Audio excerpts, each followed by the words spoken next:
नए संकल्प लें फिर से, नए नारे गढ़ें फिर से, उठो संग्रामियों जागो, उठो संग्रामियों जागो, नई शुरुआत करने का समय फिर आ रहा है, कि जीवन को चटक गुलजार करने का समय फिर आ रहा है। चलो अब एक नए अभियान के पदचाप गूंजे,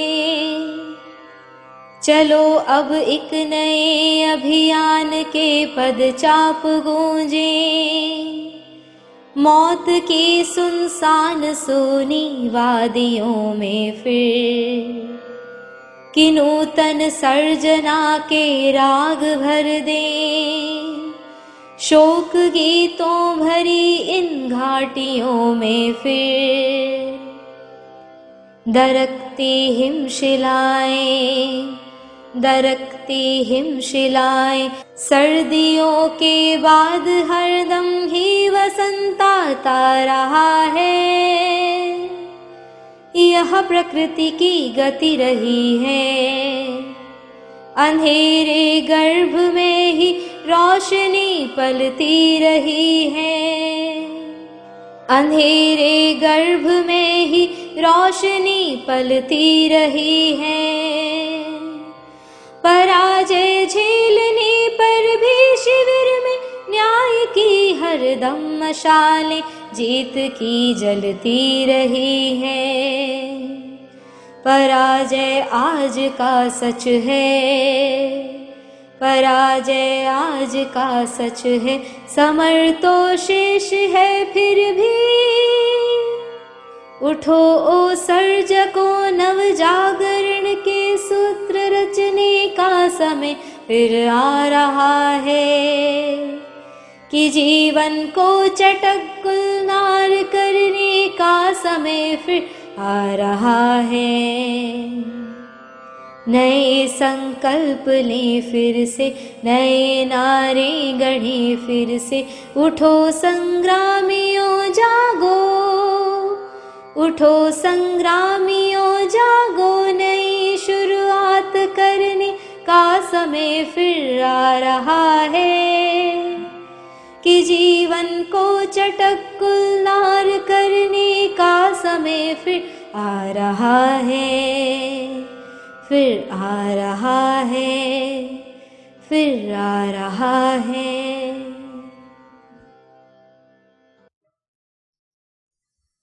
ओम शांति। छोड़ भी दे आकाश सिंहासन, फिर धरती पर आ जा रे, बीच भंवर है धर्म की नैया, नैया पार लगा जा रे, कांप रही है धरती थर थर, आग के बादल बरसे झरझर, बढ़ती जाए पाप की गर्मी, बढ़ती जाए पाप की गर्मी, पिघल रहा है पत्थर पत्थर, अंधकार ही अंधकार है, आकर ज्योत जगा जा रे, आकर ज्योत जगा जा रे। छोड़ भी दे आकाश सिंहासन, फिर धरती पर आ जा रे, आ जा रे, आ जा रे। निर्दोषों का लहू है बहता, एक माँ का दिल रो रो कहता, पापी बड़े मौज मनाए, धर्म का बंदा जुल्म है सहता, जग में फिर से दया धर्म की आकर बेल लगा जा रे, आकर बेल लगा जा रे। छोड़ भी दे आकाश सिंहासन, फिर धरती पर आ जा रे। जब जब विपत पड़ी जगमाही, तू ही बना रखवाला साई, पाप कपट की फैल रही है इस जग में फिर से परछाई, गीता का उपदेश सुनाने रूप बदल कर आ जा रे, आ जा रे। छोड़ भी दे आकाश सिंहासन, फिर धरती पर आ जा रे। यदा यदा हि धर्मस्य ग्लानिर्भवति भारत, अभ्युत्थानाम धर्मस्य तदात्मानं सुजाम्यहम्। तो जब जब संसार में पाप बढ़ता है, जब जब धर्म का तिरस्कार होता है, जब जब अधर्म की वृद्धि होती है उस समय स्वयं परमात्मा धरा पर आते हैं। परित्राणाय साधूनाथ विनाशाय च दुष्कृताम, जो दुष्ट है उनका नाश करने, जो पवित्र है उनका उद्धार करने। साधुनाथ धर्म संस्थापनार्थाय, वो क्या करता है? आकर नए धर्म की स्थापना करता है।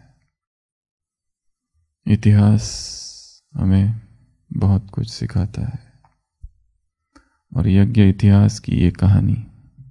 अभी हम कहाँ पहुँच गए हैं? कराची 39 में 36 पूरा हुआ, 37 पूरा हुआ, 38 पूरा हुआ। अभी हम पहुँचे हैं 39 में। यह इतिहास हम पढ़ रहे हैं, उसके 3 लक्ष्य हैं। सबसे पहला लक्ष्य है टू नो, जानना। क्या जानना? वो सारी घटनाएं जो इतिहास में हुई है, उस इतिहास को जानना, समझना। वो इतिहास जीवंत बन जाए फिर से। दूसरा टू फील, उस इतिहास को फील करना, अभी महसूस करना। वो जो घटनाएं तब हुई थी वो अब भी हो रही है, अलग अलग रूप से, अलग अलग ढंग से। और तीसरा टू लर्न, सीखना। ये 3 उद्देश्य है इस भट्टी के, कि इतिहास में जो कुछ भी हुआ है, यज्ञ इतिहास में, विश्व इतिहास में, उन घटनाओं को जानना है पहले। हुआ क्या, कैसे हुआ, किस ढंग से हुआ। क्योंकि जब तक हम जानेंगे नहीं तब तक हमें पता कैसे होगा। जिस यज्ञ में हम जी रहे हैं, जिस यज्ञ में हम रहते हैं, वो कैसे बना, तो जानना।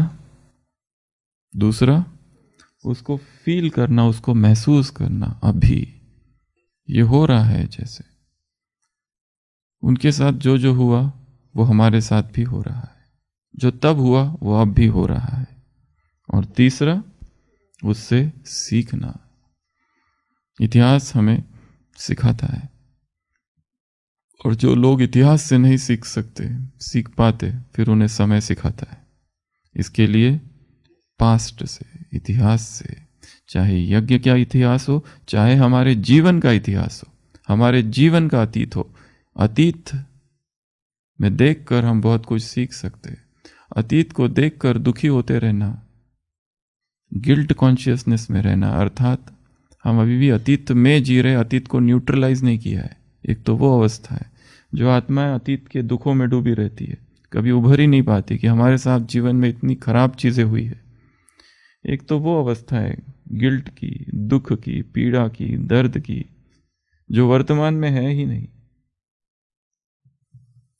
परंतु हम जो कर रहे हैं वो इस अवस्था के लिए नहीं कर रहे। हम जो कर रहे हैं वो हायर स्टेज है, जिसमें अतीत में हम झांक रहे, अतीत के झरोके में देख रहे और चीजों से सीख रहे कि ये चीज हुई है। मम्मा कहती थी तीव्र पुरुषार्थ की, दादी जानकी ने कभी परिभाषा पूछी थी। मम्मा ने कहा था कि तीव्र पुरुषार्थ अर्थात जो गलती एक बार हुई है उसको रिपीट न करना। अर्थात जो गलती हुई है उसका चिंतन करना पड़ेगा, वो क्यों हुई, किस कारण से हुई। अमृत वेला नींद आ रही थी, हो गया, अमृत वेला तो पूरा खत्म हो गया, पर क्यों आई? उसके कुछ गहरे कारण हैं। शायद नींद नहीं हुई है, शायद भोजन गलत हो रहा है, कुछ तो हो रहा है। तो सीखना, फील करना, जानना इतिहास को।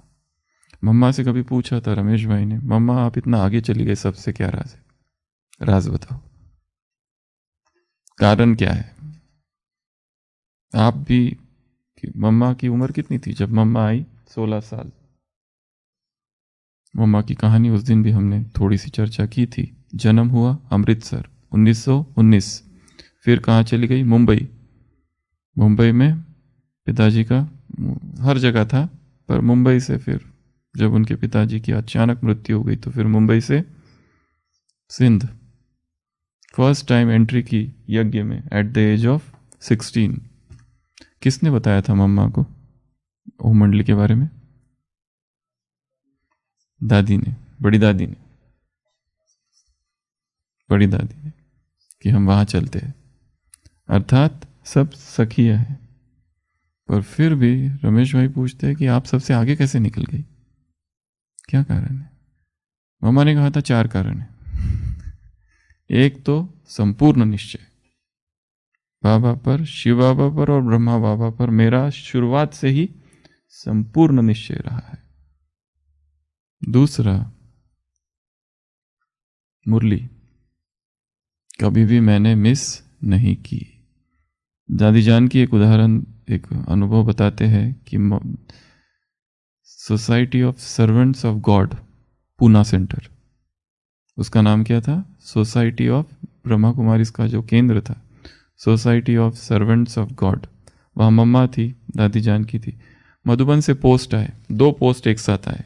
एक पोस्ट पर लिखा था अर्जेंट और दूसरी थी मुरली, बाबा से। यहां से ये 2 आए। हम होते तो क्या पढ़ते? अर्जेंट वाला। दादी ने क्या पढ़ना चालू की? पहले मुरली, अर्जेंट वाला रख दिया।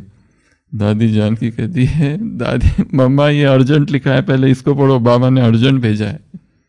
मम्मा ने क्या कहा? मुरली से अर्जेंट कुछ है ही नहीं, दूसरा कुछ।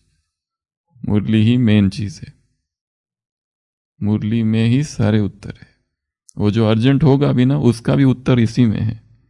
इसलिए पहले क्या पढ़ा? मुरली। जबरदस्ती पढ़ो। ये टेक्निक देखो कैसी है। बाबा यहाँ थे नहीं जब कोर्ट से नोटिस आया, यज्ञ ढोलपुर हाउस और कोटा हाउस में था, 1 हफ्ते के अंदर खाली करो क्योंकि गवर्नमेंट का सर्किट हाउस बनाना है वहां, विदिन 1 वीक का टाइम। और इतने सारे लोग, बाबा थे नहीं वहां। मम्मा ने क्या कहा? चलो अखंड योग भट्टी में बैठेंगे। अरे पर इसका क्या करे? कोर्ट नोटिस का, उसको रखो बाजू में। क्या करना है? अखंड योग भट्टी में बैठना है। हम होते तो लिखा पढ़ी चालू कर दिया होता, कहां से आया, किसने भेजा। फिर वो जगदीश भाई जी ने वहां से, उसकी दूसरी कहानी आगे देखेंगे, लेटर लिखा प्रेसिडेंट, और फिर वहां से ऑर्डर आया और कैसे वो पहुंचे वगैरह वगैरह। बहुत बड़ी कहानी है वो।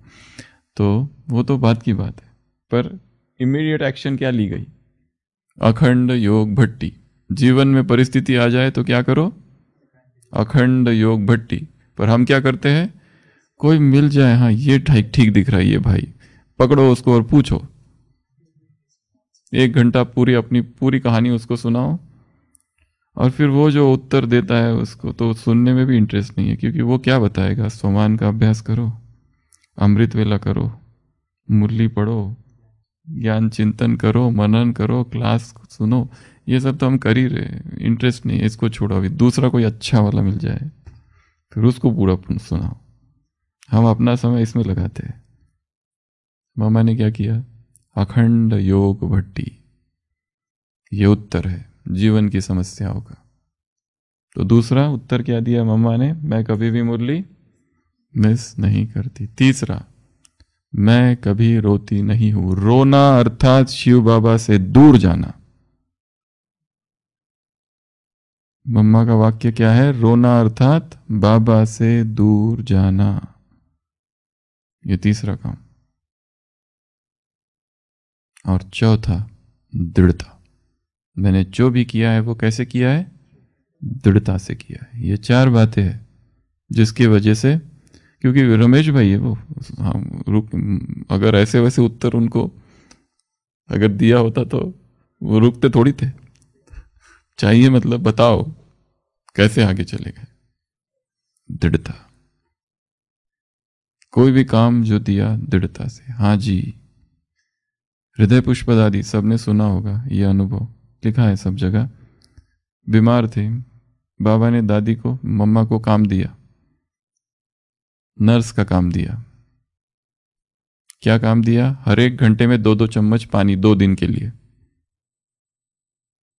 यह है ट्रीटमेंट। सुप्रीम सर्जन की। बीमार है तो क्या पीना है, क्या खाना है? केवल पानी। वो भी काम किसको दिया? मम्मा को। 2-2 चम्मच, 1 घंटे में 2 चम्मच, 1 घंटे में 2 चम्मच, 1 घंटा हुआ फिर 2 चम्मच, 1 घंटा हुआ, कितना दिन? 2 दिन। कितना बड़ा काम है ये। शायद हॉस्पिटल की कोई नर्स भी हो, वो भी थोड़ा बीच में देख लेगी कोई नहीं है और फिर अगले 2 दिन 2 या 3 चम्मच, 3 चम्मच पानी प्लस 3 चम्मच दूध, 2 दिन तक, सुबह से लेकर रात तक ड्यूटी। और फिर अगले दिन 2-2 चम्मच खिचड़ी। 5वें दिन दादी हृदय पुष्पा कहती, मम्मा अभी मुझे ठीक लग रहा है, मैं अपने हाथ से खा सकती हूँ। मम्मा ने कहा नहीं, ड्यूटी मुझे दी गई है तुमको खिलाने की, ये मेरी ड्यूटी है। तुमको चाहे कुछ भी हो जाए, तुम चाहे ठीक भी हो जाए, परंतु ऊपर से ऑर्डर मुझे आना चाहिए कि अब उसे खाने दो। और सबसे इंपॉर्टेंट चीज जो उसके बाद हुई, हृदय पुष्पा दादी कहती है, रात को 10 बजे से लेकर सुबह 4 बजे तक मम्मा को सामने बिठाकर दृष्टि दी। रात को 10 बजे से लेकर तो 4 बजे तक। अथक योगी है मम्मा। नींद और ये सब कुछ से परे निकल गई है, बनी बनाई आत्मा है। इतना देर दृष्टि दी। दादी लिखती है कि इतना हल्कापन, ऐसा हल्का बनाया जैसे कोई बीमारी थी ही नहीं। ये है तपस्या। तो हम चलते हैं वापस बंगलों की तरफ। कितने बंगले थे? 5 या 6। संतरी दादी को सुना तो वो कहती 8 बंगले। अब कहाँ से लाए बाकी बंगले और कहाँ से है इनका वर्णन क्योंकि किताब में है 5, कल हमने बता दिए 6 और अब उसके आगे निकले 8 तो कल कौन कौन से बंगले की चर्चा की थी हमने? वो सारे एरिया कहाँ पर थे? सारे मुस्लिम एरिया में थे। इसलिए 47 में जब पार्टीशन हुआ तो इनको कुछ नहीं किया गया, इनको रखा वहीं पे। और वो एक फायदा हो गया उससे। एक तो ये बात। दूसरा तो कौन कौन से थे? पहला तो बाबा भवन, दूसरा बताया इसी के साथ जुड़ा हुआ बेबी बॉयज, जिसमें दादी जानकी देखती थी उन बच्चों को। उसके बाद था बेबीज, उनकी एक्सटेंडेड फैमिली। उसके बाद कुंज भवन। कुंज भवन में कौन था? मम्मा और कुमारिया। और प्रेम भवन में बांधेलिया। और उसके बाद में राधा भवन में फिर बच्चे। परंतु जैसे जैसे आगे बढ़ा यज्ञ, अभी हम कराची में हैं अगले 11 साल के लिए। कराची में 39 में आ चुके हैं, अगले 11 साल के लिए अभी यहीं रहना है। नहीं 11 दिन तो नहीं तो ये जो सारे बंगले थे उसमें जैसे यज्ञ आगे बढ़ा, ये 5 बंगलों को बढ़ा के 8 कर दिया गया क्योंकि संख्या बढ़ने लगी। 5 जो थे, 5 या 6 जो कहो, उसको क्या कर दिया? 8 में परिवर्तन। तो वो आगे वाले कौन से? एक बन गया गुलजार भवन, जो माताएं और बच्चों के लिए। माताएं, उसका नाम पड़ा गुलजार भवन। दूसरा एक बजा सदर बाजार भवन, जो परिवारों के लिए। और ये पूरा एरिया सोल्जर बाजार का भवन था, तो सोल्जर बाजार भवन बॉयज के लिए। ये और एडिशन हुए बाद में एक एक, क्योंकि बहुत सारा खाली था वहाँ पर और बहुत सस्ते में इसमें मिल रहा था। और बाबा का जो भवन था वो कृपलानी भवन, ऑल्सो नोन एज बाबा भवन। और पर एक चीज़ यहाँ पर है, जैसे हैदराबाद में और माउंट आबू में बाबा एक्सेसिबल था, कोई भी जा सकता था और मिल सकता था, पर कराची में बाबा का भवन एकदम अलग था। बाकी ये सारे थे 2 मील की दूरी पर थे, 3-4 किलोमीटर। यहाँ पे एक्सेस इतना आसानी से नहीं था, पर यहाँ माउंट आबू में कोई भी जाओ मिलो, हैदराबाद में कोई भी जाओ मिलो। ये अलग ही भवन था एक। और दूसरा एक था जिसको कहा किंग भवन। यहाँ पे जो था मीटिंग, सेंट्रल मीटिंग पॉइंट था ये। और फिर उसके भी आगे मनमोहिनी दीदी ने अपना एक ये खोला था, क्या? सिलाई का केंद्र। वो था किलरनी बंगलो, वो और आगे था किलरनी बंगलो। ओपन्ड अ टेलरिंग शॉप। फिर ये यज्ञ में बहुत सारी चीज़ें यहाँ होने लगी, लॉन्ड्री बनी, किचन बना, ये जो डिपार्टमेंट्स है सारे, इसकी नींव कहाँ पड़ी? Karachi, not in Hyderabad. ये सारा जो है, क्योंकि कराची हैदराबाद में तो आना और जाना था, यहाँ अब रहना था सबको, तो यहाँ अलग अलग डिपार्टमेंट्स खोलने गए। ये नींव पड़ी कहाँ? यज्ञ की अभी जो कुछ है उसकी नींव सब कुछ वहाँ पड़ी है। Laundry, kitchen, office work, car repair, carpentry, books, ये सब सब सब चीज़ें वहाँ होने लगी। अभी ये जो बंगले है क्लिफ्टन में, अभी वहाँ पे एक्सेस बहुत मुश्किल है। क्यों? क्योंकि रशियन एम्बेसी है अभी वहाँ पे वर्तमान में। एम्बेसी का एरिया है ये पूरा, अभी पूरा टेकन ओवर कर लिया गया। तो ये था। अच्छा, यहाँ कितने लोग थे? 300 से 400। उसमें से भाई थे 60 या 50 और 60 के करीब। ब्रदर्स की संख्या 60 और 70 के करीब। ये संख्या ब्रदर्स की है, मतलब अधिकतर सारी बहनें ही है। अब उनके लिए तो कोई समस्या ही नहीं कि जो यहाँ आ गई, जिनको स्वीकृति पत्र मिल गया। पर प्रॉब्लम किनका था? जिनको नहीं मिला। ऐसी 15 कुमारियों की ये कहानी है। वो कितनी थी? द स्टोरी ऑफ 15 कुमारीज, 15 कुमारियों की विरह वेदना। बाकी सब तो चले गए, पर ये सब लोग कहाँ रुक गई? हैदराबाद, क्योंकि इनके माता पिता ने कहा कि हम नहीं जाने देंगे, नो परमिशन, इनको हम जाने नहीं देंगे। एक डेट यहाँ पे लिखी है हमने, उसको देखेंगे, 18 जनवरी 39 की डेट। तो कराची सब आ गए, हैदराबाद में जितने आ सके सारे परिवार के परिवार शिफ्ट हो गए। यहाँ से सब कुछ छोड़कर परिवार के परिवार इधर शिफ्ट हो गए। जो जिनको पूरा निश्चय था वो सारे के सारे इन सब बहुत सारे एरिया में आ गए। पर ऐसी कुछ एक्सेप्ट दिस 15 कुमारीज, ऐसा कहते हैं कि वो नहीं आए। ये जो 15 कुमारियाँ थी, जगदीश भाई ने बहुत उनके विषय में वर्णन लिखा है कि उनकी अवस्था कैसी थी। भागवत जो है उसमें एक कविता है जिसको कहते हैं गोपिका गीतम।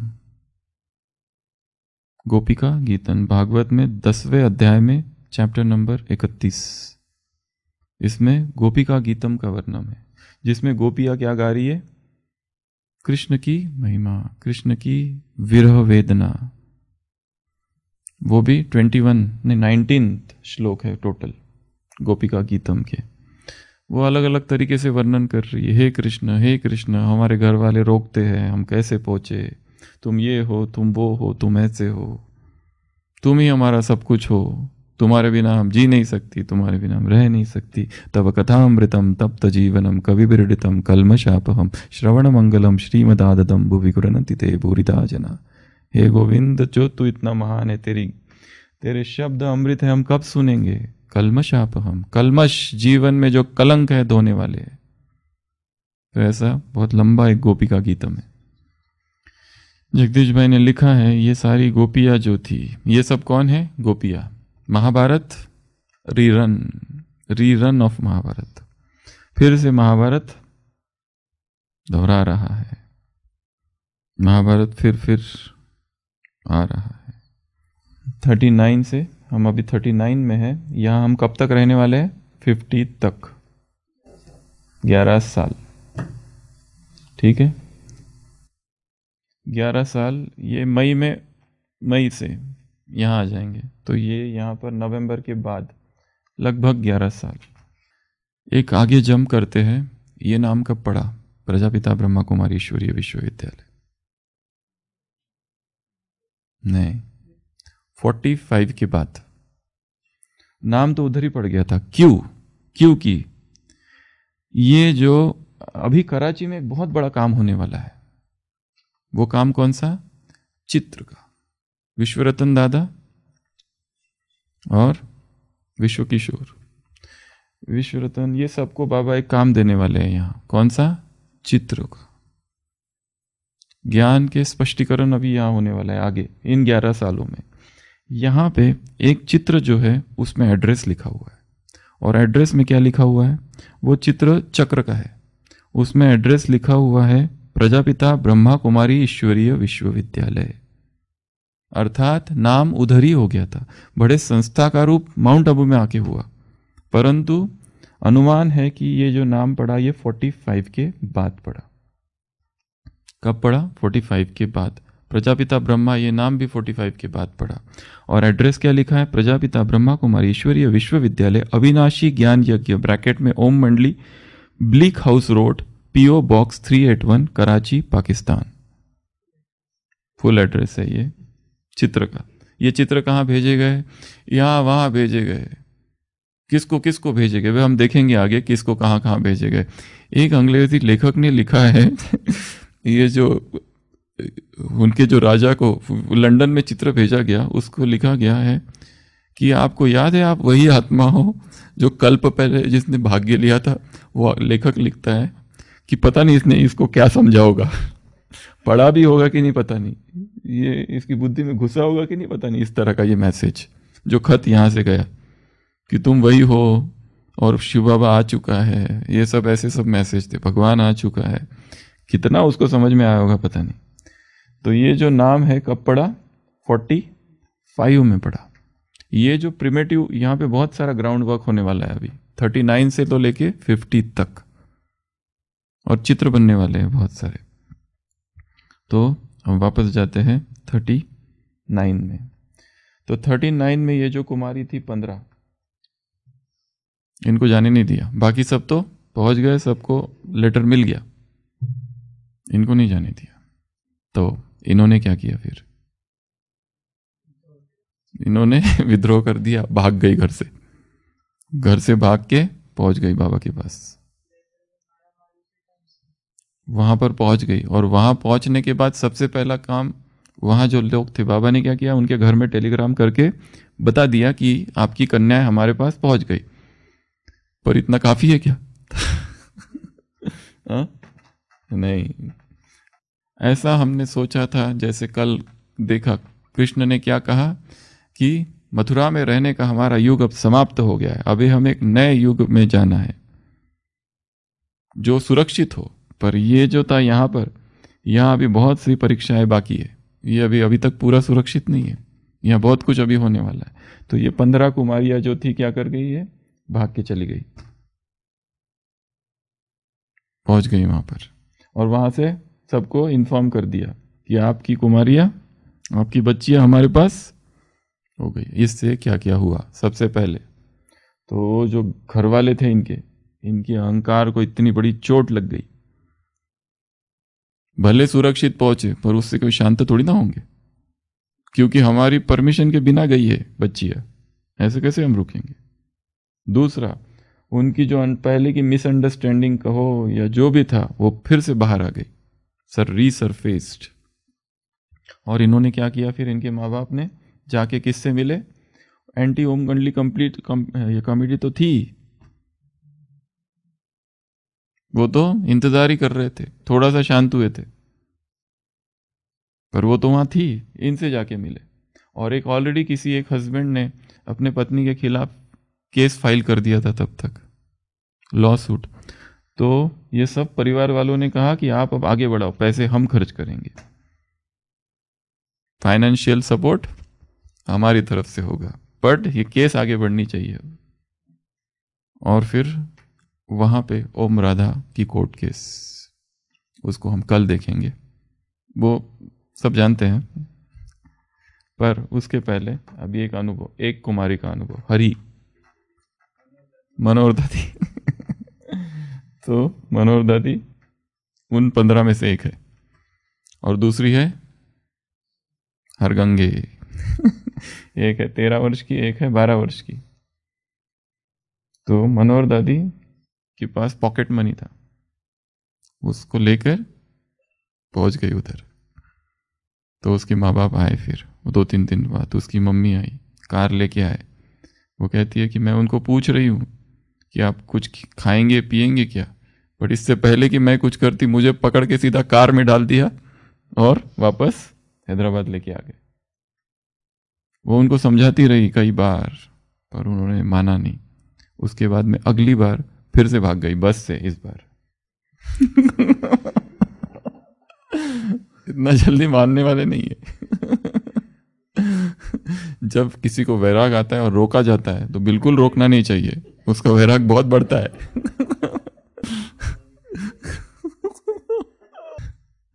एक बेटा कहता है पिताजी मैं जा रहा हूं, बस बहुत हो गया आप लोगों का, मैं घर छोड़ के जा रहा हूं। पिताजी कहते जाते समय दरवाजा बाहर से बंद करके जाना।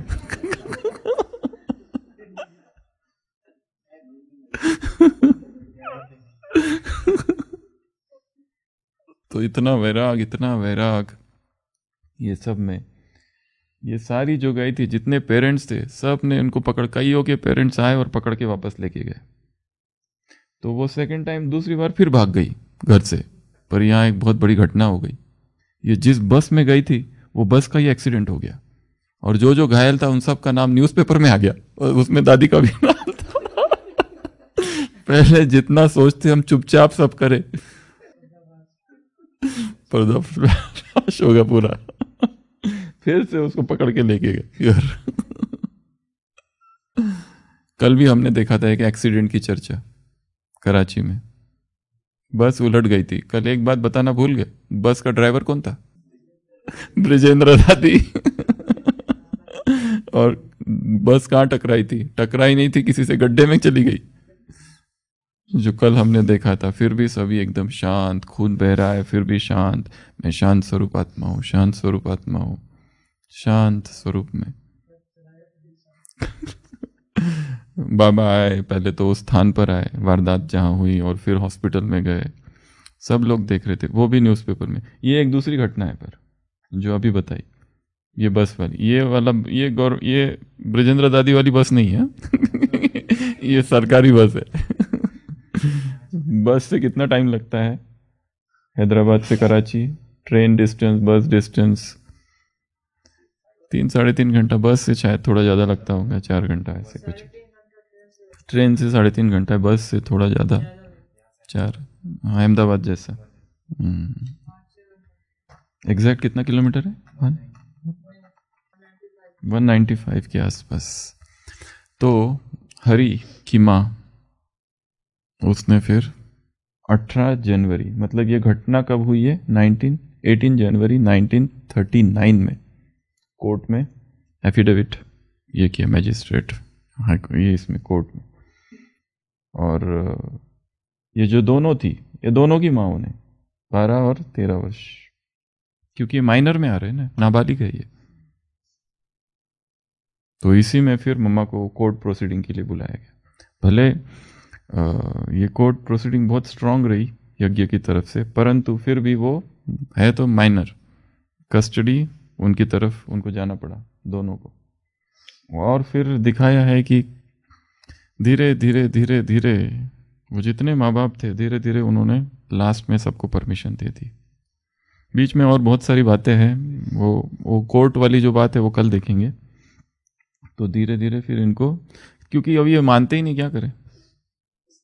तो जगदीश भाई ने अपने अनुभव किताब में 4 चीज़ें लिखी है। ये जो हुआ, ये जो भाग के चली गई, इसकी वजह से 4 बातें हुई। वो कौन सी बात? सबसे पहला तो ये बच्चियों को पकड़ के लेके आए और इन पर पहले जितने अत्याचार करते थे उससे 4 गुना ज़्यादा, यहाँ तक कि उसमें से एक कन्या की मृत्यु हो गई, मर गई। ये पहली बात। उसके वजह से एक। दूसरा, ये जो एंटी ओम मंडली वाले थे, वो सारे न्यूज़पेपर्स को अप्रोच किया, ब्राइब किया, और उनको ज़बरदस्ती आर्टिकल्स लिखाने लगाए इसके खिलाफ। इसको आउटलॉ कर दो, इसको हटा दो, बैन कर दो। यहाँ पर भी, वहाँ तो किया ही था, यहाँ पर भी उसको बैन कर दो। तीसरा, उन्होंने ऐसे गूंस या गुंडे या जो भी लोग थे उनको भड़काया कि जहाँ जहाँ ये लोग मिले उनको धमकाओ, उनको डराओ। जहाँ जहाँ ये लोग मिलते जाएंगे, साम दाम दंड भेद सब लगा दो। डराने के लिए, क्योंकि व्यक्ति को जब सब तरफ से डराया जाता है तो थोड़ा सा अंदर से उसके अंदर हलचल हो जाती है, उसका निश्चय हिलने लगता है। तो डरा उनको। और चौथा, कई हस्बैंड्स जो थे, पति जो थे, उन्होंने कॉन्जुगल राइट्स, सहवास अधिकार, कॉन्जुगल राइट्स अर्थात सहवास अधिकार, इस पर केस कर दी। ये 4 परिणाम हुए। ये जो कन्याएं भाग के गई थी और फिर उनको पकड़ पकड़ के लेके आए, घर पे रखा, अत्याचार बढ़ाए, बहुत सारा कुछ किया ताकि ये इनकी बुद्धि ठिकाने पर आ जाए। वो सारी चीज़ें, किसी को लॉक में रखा, किसी को खाना नहीं दिया, किसी को मारा, किसी को बांध के रखा, किसी को अंधेरी कोठरी में रखा। गंगे दादी, कितना सारा उदाहरण सब अपने अनुभव सुनाते ये सारी दादी। 16 ताले ये सब बांध के रखा। और वो कैसे, जैसे हनुमान सीता के पास आया, वैसे दादी प्रकाश मनी ऊपर से गंगे दादी नीचे। ये हम दादियों के अनुभव में आगे देखेंगे। तो एक एक चीज जो हुई वो सब महाभारत में वर्णन है। एक एक चीज जो हुई है उसका थोड़ा थोड़ा, जैसे हमने देखा लाक्षागृह इधर, जैसे चक्रव्यूह रचा गया वो इधर रचा गया। जैसे द्रौपदी चीरहरण, जब वो जज एकदम तंग आ गया, ये मम्मा क्या कहती है, ओम राधा क्या क्या बोल रही है, और ऑफिसर को कहा इसको हथकड़ी लगा दो। ऑफिसर आगे बढ़ा हथकड़ी लगाने के लिए मम्मा को, ओम राधा को। तभी भगवान ने, जैसे वो उधर चीरहरण का जो वृत्तांत है, भगवान की मदद आई। अचानक जज ने कहा ठहरो ठहरो, खुद ही कहा पहले हथकड़ी लगा दो।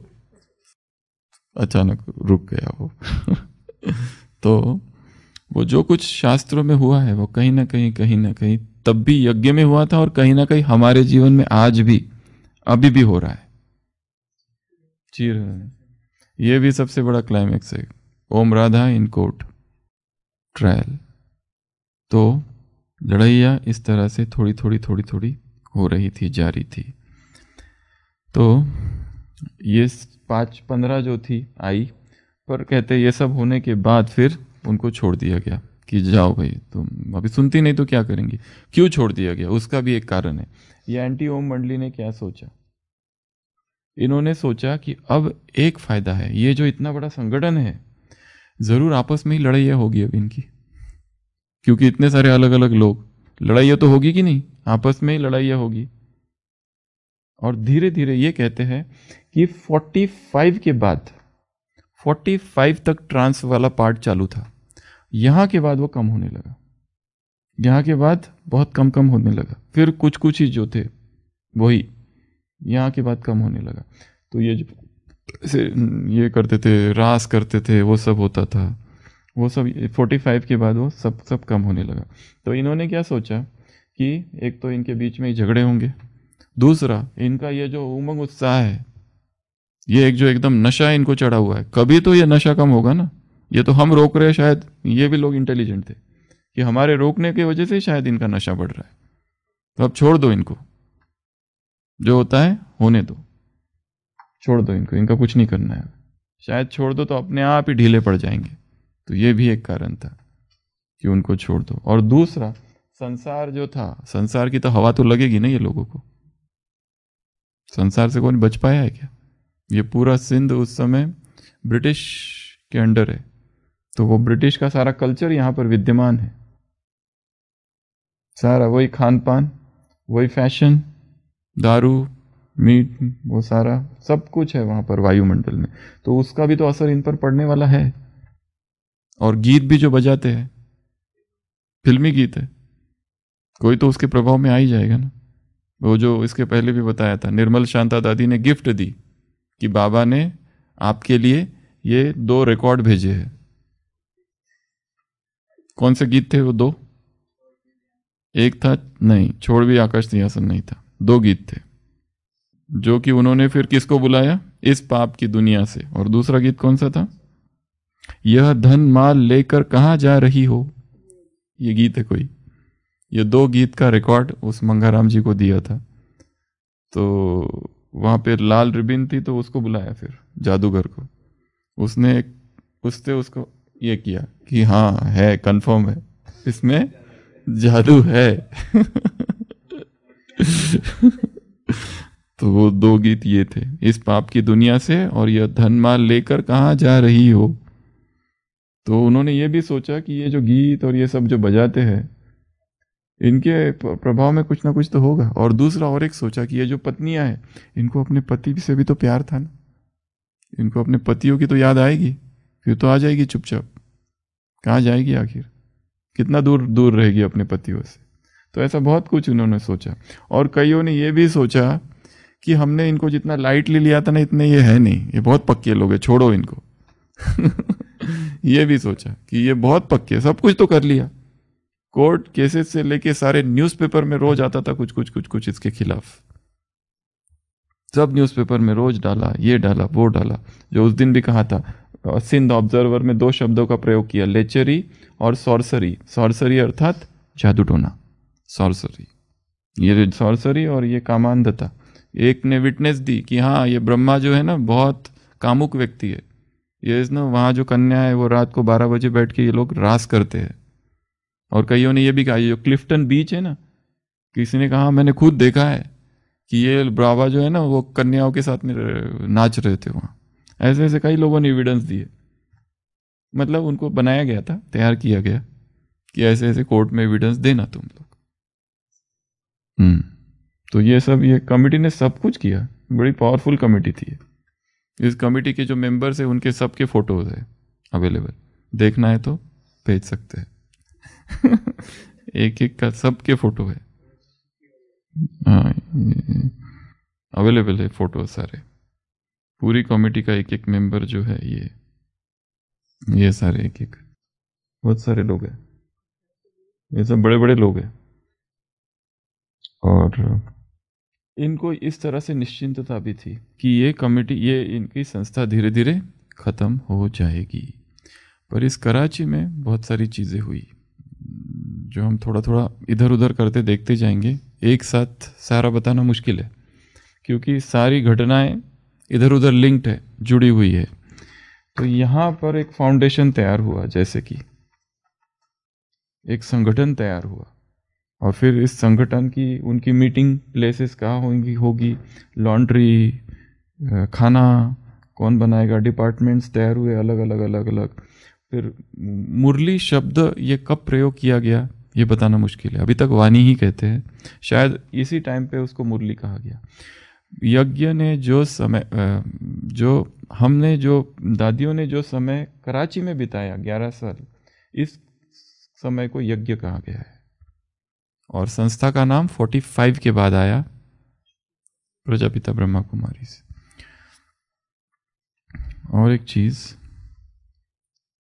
ये जगदीश भाई ने लिखा हुआ है, नवल नवेली न्यारी हम कुंवारी ब्रह्मचारी, बचपन अलबेली न्यारी हम कुंवारी ब्रह्मचारी, काम नहीं कोई क्रोध नहीं हम सरल सहज मतवारी, लोभ नहीं कोई मोह नहीं हम सो हम गतवारी, ब्रह्म ज्ञान की नित्य है बोली बोले, विज्ञानी बन ज्ञान अविनाशी खोले, हम गोकुल की अनुसुया, अम्मी तुम पिंजरे की मैना, हम मधुबन की गोपिया, फसी तुम भूषण और गहना, गहना गहना गहना तुम पिंजरे की महिमा मैना। अपनी माताओं को कह रही है कि हम तो, तुम फंसी हो उधर, हम जा रही है। मधुबन शब्द यहीं से, ये जो भागवत, क्योंकि ये सारी जो दादियाँ थी ये सबके घर में भागवत और ये सारी चीज़ें थी, तो कईयों ने भागवत सुन के रखा था और गोपी शब्द सुन के रखा था, तो उनको सबको ये अनुभव था कि वो गोपी मैं ही हूँ। और जितना विरोध हुआ, तो जैसे गोपियों की अवस्था थी वैसी इनकी अवस्था हो गई, विरह की अवस्था। जैसे महाराष्ट्र में एक संत है कान्होपात्रा, बहुत सताया उसको क्योंकि वो एक वेश्या की पुत्री थी। नको देवराया अंता पाहु, प्राणहा सर्वथा जाहु पाहे, मैं मर जाऊंगी। ऐसी पर परमात्मा भक्ति इतनी अधिक, इतनी ज्यादा कि पर लोग तो सुनते थोड़ी है, अत्याचार होता ही है। उम्बर ठयासी कैसे शिव आम ही जाति ही न, रूप तुझे कैसे पाहु त्यात आम ही दीन। एक संत लिखता है कि हमको तो खड़े ही नहीं रहने देते, पुजारी अंदर घुसने ही नहीं देते, तेरा रूप हम कैसे देखेंगे। एक दूसरा संत लिखता है कि कृष्ण निंदा घडली म्हणून महार जन्म प्राप्ति, हमको ये जो जन्म मिला है, शायद किसी जन्म में कृष्ण निंदा हुई है हमसे, इसीलिए इस घर में जन्म हुआ है, ऐसा लिखता है वो। तो और एक चीज यहाँ पर है, जो उस दिन भी हमने थोड़ी चर्चा की थी, ये पॉलिटिकल चर्चा है कि उस समय सीएम कौन थे। तो ये जो व्यक्ति था गुलाम हुसैन हिदायतुल्ला, ये फर्स्ट सीएम था 1937 से लेकर तो 38 तक। मतलब हम लोग तब कहाँ हैं, हैदराबाद। और ये उसके बाद जो सीएम बना वो अल्लाह बख्श सुमरो। तो ये ओम मंडली जो एंटी ओम कमेटी थी वो पार्लियामेंट में ही हलचल कर दी, सिंध पार्लियामेंट में, दो इसमें डिवाइड कर दिया। जैसे ये अल्लाह बख्श सुमरो, ये उस समय प्रेसिडेंट, ये थे चीफ मिनिस्टर। उसके बाद में वापस, ये बस एक थोड़ा ही समय थे 38 से 40 तक। उसके बाद में एक दूसरा आया बंदेश खां टालपुर, वो भी 40 से 41, और फिर वापस अल्लाह बख्श आया, और वापस फिर गुलाम हुसैन आया 42 से 47 तक। तो ये जो इंटरवेंशन है बाय सीएम, इसका जो स्पीच है ये इंपॉर्टेंट है यज्ञ हिस्ट्री में। ये जो सीएम, जो नेक्स्ट जो सीएम है ना गुलाम हुसैन, वापस जो पहला था सेकंड टाइम सीएम बना, और जब बाद में वो गवर्नर बना पाकिस्तान का। तो एक यहाँ पर था वो, यहाँ पर था, बीच में अल्लाह बख्श था। अल्लाह बख्श भी बहुत अच्छा व्यक्ति था, मार्टर। उसको 43 एज में ही उसको 3 लोगों ने, अननोन लोगों ने मार दिया, गोली मार दी, उसकी मृत्यु हो गई। तो ये सारे जो सीएम है, क्योंकि ये सारे मामला कहाँ तक पहुँचे, इन तक पहुँचे, और इनके बीच में भी उनको जैसे धमकाया गया, आप अगर ये नहीं कहोगे तो हम रेजिग्नेशन लेटर दे देंगे, पहले इसको आउटलॉ करो, इस कमेटी को, ओम मंडली को यहाँ से हटा दो, ओम मंडली को निकाल दो यहाँ से, अगर नहीं निकालेंगे तो फिर हमारा सपोर्ट नहीं मिलेगा तुम्हारी पार्टी को। ऐसे सब धमकियां दी गई इधर। तो इसकी वजह से इनका पॉलिटिकल भी इसमें थोड़ा रोल है। ये सबसे हम क्या सीखते हैं, अब ये चैप्टर पे आते हैं। कल हम देखेंगे ओम राधा का जो कोर्ट में ट्रायल हुआ है उसमें कैसा हुआ। तो अब तक आज जो जो सुनाया उससे हमने क्या क्या सीखा, क्योंकि कहा कि हिस्ट्री से 3 चीजें, पहला जानना,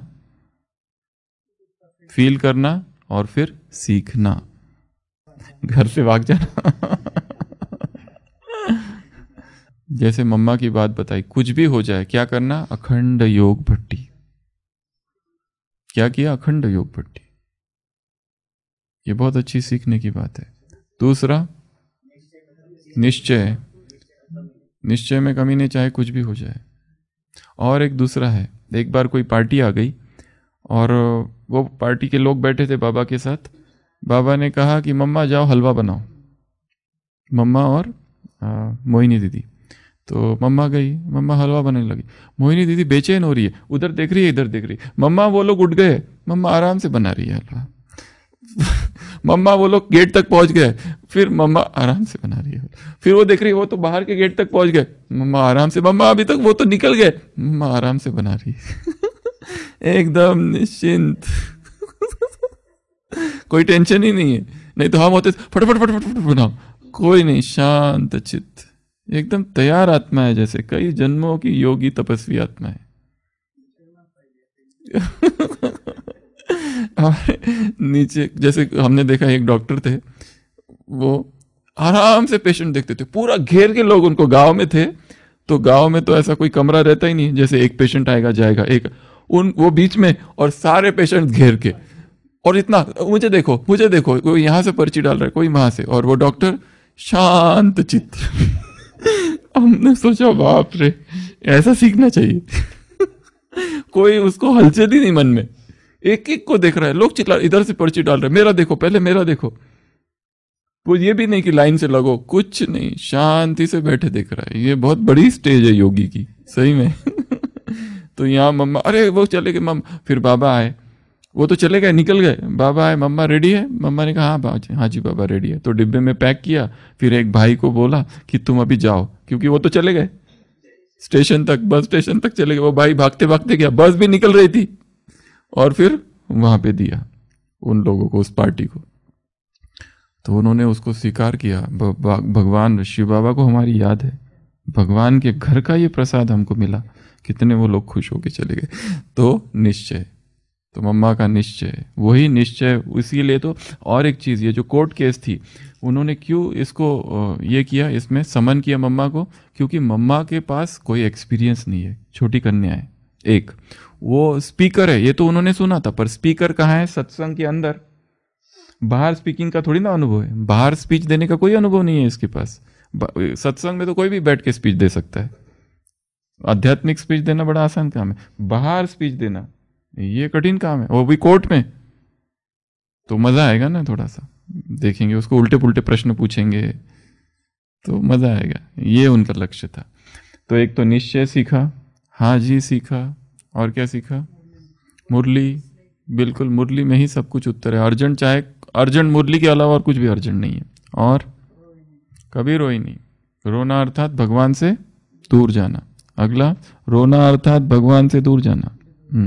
रुईजा। और अचल अडोल और अमृत वेला, बिल्कुल पक्का बैठ के, बिल्कुल निश्चिंत। दादी जानकी देखती है कैसी बैठी है, एकदम योगी जैसी स्थिर। और दृढ़ता। और क्या सीखा? भाग के चलेगा, इतने अत्याचार हुए, 4-4 गुना अत्याचार हुए, न्यूज़पेपर पर लिख के आया, सब कुछ हुआ, फिर भी निश्चय, अचल अडोल। और कुंज दादी के साथ का अनुभव है, वो दाने थे ग्रेन्स के, गेहूं के, वो साफ करने दिया, हाँ साफ कर लिए, पर थोड़े गिरे हुए थे। मम्मा ने कहा ये थोड़े भी, एक एक मुहर यज्ञ का वेस्ट ना हो, एक मुहर भी वेस्ट ना हो। और क्या सीखा? पारदर्शिता। और आज के चैप्टर से ये जो 15 कुमारी ये भाग के चली गई, और ऐसा जब हम करते हैं तो बहुत सारी घटनाएं होती है। किसने सोचा था बस का एक्सीडेंट हो जाएगा और न्यूज़पेपर में आएगा, न्यूज़पेपर में नाम आ जाए, ये हो जाए, तो बड़ा डर वाली चीज़ है। पर ये डरे क्या? हर गंगे, कोई नहीं डरा दोनों में से। बाबा क्या कहते हैं? हर गंगे पतित पावनी। मनोहर दादी और गंगे दादी दोनों को तो भेज दिया यहाँ वहाँ। वो डरने वाली नहीं, डराने वाली थी वो दोनों भी। इतनी पावरफुल आत्माएं सारी। तो निडर होके रहना, अचल होके रहना, निश्चय को पक्का करते जाना। हर चीज, कोई भी हमारे निश्चय को डगमग ना हो, चाहे कुछ भी हलचल हो जाए जीवन में। तो आज श्लोगन ने क्या आता है? नाव हिलेगी डुलेगी पर डूबेगी नहीं। अच्छा, ओम शांति। छोड़ भी दे आकाश सिंहासन, छोड़ भी दे आकाश सिंहासन, इस धरती पर आ जा रे।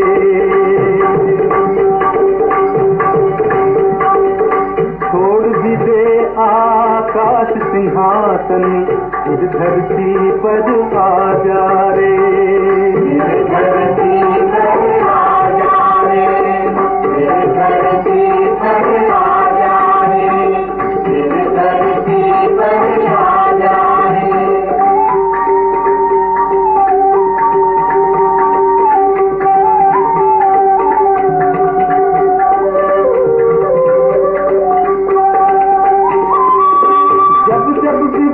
पड़ी जगमाई,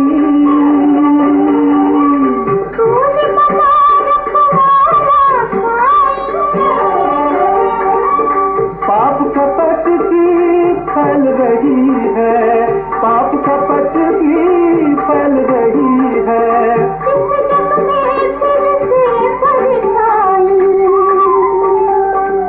गीता का उपदेश सुनाने रूप बदल कर आ जा रे, रूप बदल कर आ जा रे, रूप बदल कर आ जा रे।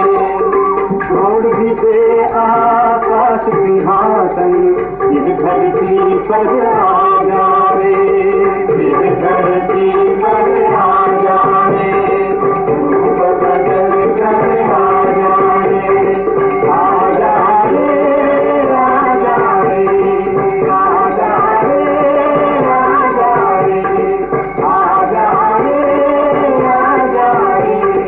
आ जा रे।